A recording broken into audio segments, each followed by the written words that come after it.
Assalamualaikum warahmatullahi wabarakatuh. Kembali lagi pada pembahasan soal lanjutan dari materi pelatihan implementasi kurikulum Merdeka dalam pembelajaran berdiferensiasi. Materi pembelajaran berdiferensiasi sama seperti soal sebelumnya, yaitu pada perubahan paradigma pendidikan madrasah. Soalnya terdiri dari 10. Maka di sini juga sama, kita akan bahas 10 soal dari materi pelatihan IKM implementasi kurikulum Merdeka pembelajaran berdiferensiasi. Soal pertama, capaian pembelajaran atau CP dirancang dengan banyak merujuk pada teori belajar konstruktivisme dan pengembangan kurikulum dengan pendekatan Understanding by Design atau UBD yang dikembangkan oleh Huygens dan Tighe.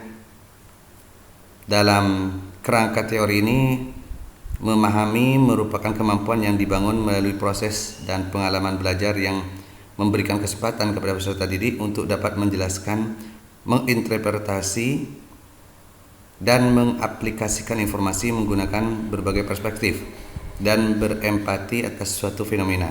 Terkait hal tersebut, pernyataan yang benar dalam kurikulum Merdeka adalah: A. Hierarki pengetahuan tidak digunakan dalam merumuskan CP dan tujuan pembelajaran turunan dari CP. B. Taksonomi pengetahuan tidak menggunakan kata kerja operasional yang spesifik. C. Memberikan kebebasan kepada guru mengikuti taksonomi pengetahuan menurut teori yang disukai. D.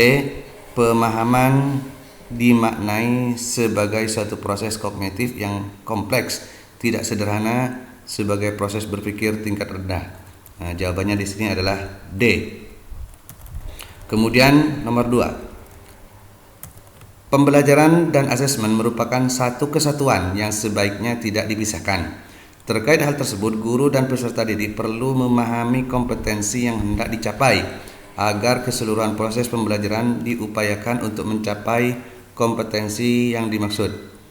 Kaitan antara pembelajaran dan asesmen digambarkan dan diilustrasikan melalui ilustrasi berikut. Kecuali, ingat ini kecuali: A. Guru harus memastikan bahwa tujuan pembelajaran sudah sesuai dengan tahapan dan kebutuhan peserta didik berdasarkan hasil asesmen awal. B. Guru dapat mengukur capaian hasil belajar peserta didik pada akhir pembelajaran jika diperlukan. C. Sepanjang proses pembelajaran, guru dapat mengadakan asesmen formatif untuk mengetahui sejauh mana tujuan pembelajaran sudah dicapai oleh peserta didik. D.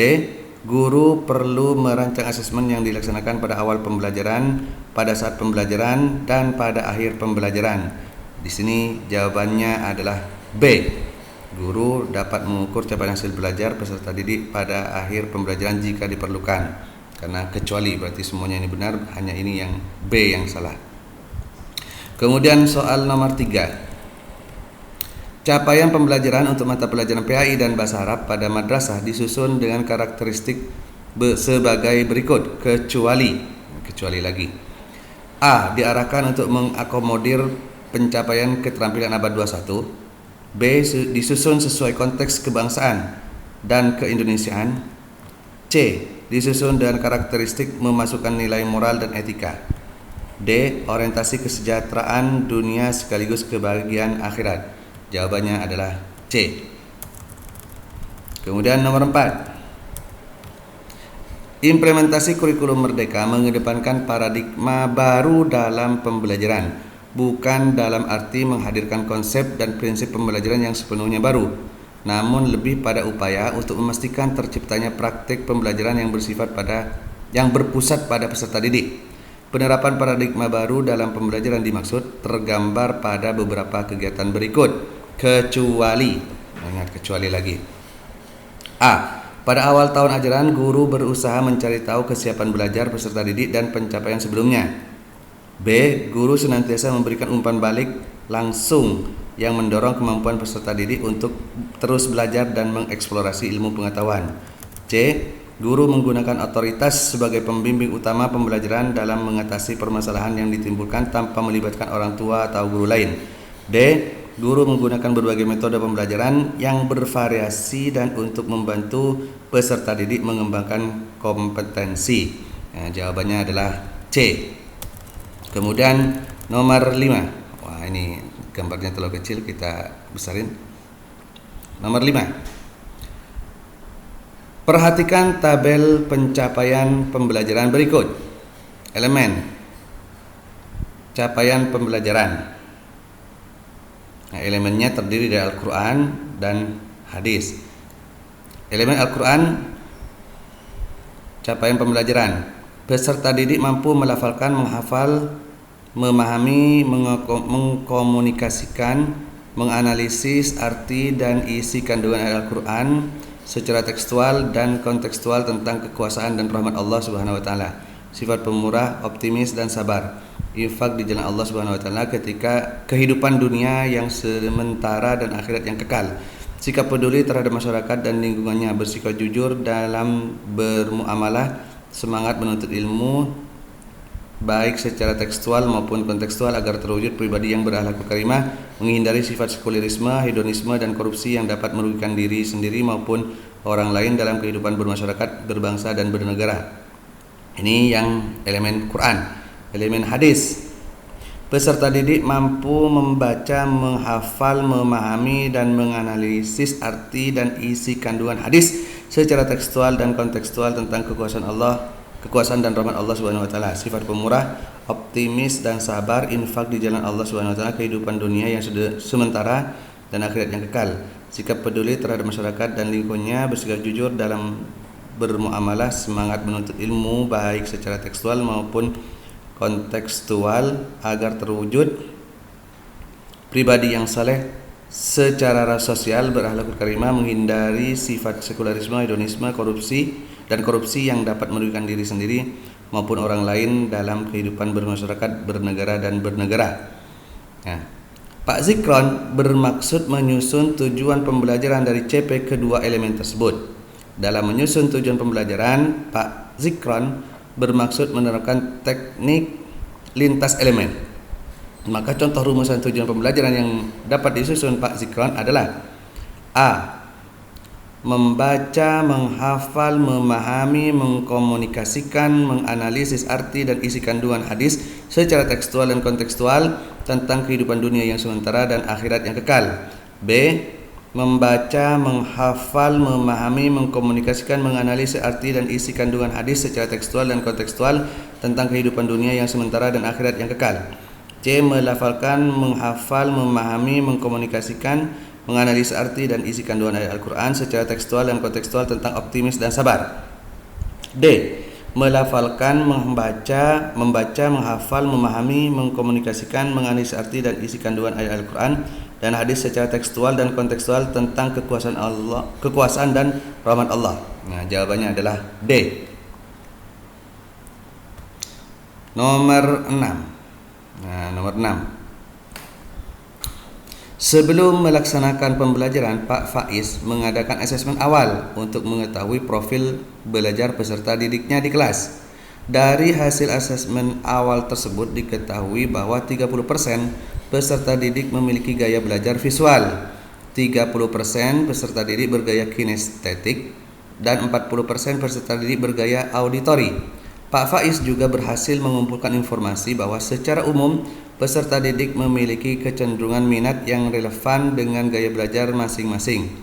Berdasarkan data tersebut, Pak Faiz merencanakan pembelajaran berdiferensiasi pada elemen proses sebagai berikut, kecuali A. Guru menyajikan penjelasan materi kepada peserta didik dalam bentuk modul atau bahan ajar seperti artikel informatif. B.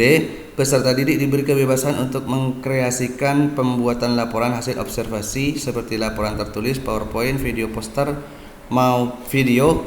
maupun bentuk lain sesuai dengan bakat dan minat. C. Peserta didik diminta mengamati dan mendiskusikan isi video untuk memperoleh pengetahuan baru. D. Guru memberikan kesempatan kepada peserta didik untuk melakukan praktik bermain peran agar mereka lebih memahami pelajaran guru. Jawabannya adalah B.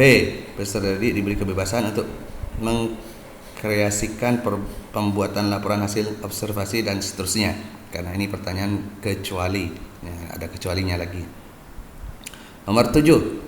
Salah satu prinsip pembelajaran pada kurikulum Merdeka adalah pembelajaran dirancang dan dilaksanakan untuk membangun kapasitas peserta didik untuk menjadi pembelajar sepanjang hayat. Terkait prinsip tersebut, beberapa pernyataan berikut merupakan kegiatan yang dapat dilakukan guru terhadap peserta didik, kecuali A. Guru memastikan setiap aktivitas pembelajaran selalu diiringi dengan pemberian tugas untuk mengukur pemahaman peserta didik terhadap materi yang dipelajari. B. Guru mendorong peserta didik untuk melakukan refleksi untuk memahami kekuatan diri dan area yang perlu dikembangkan. C.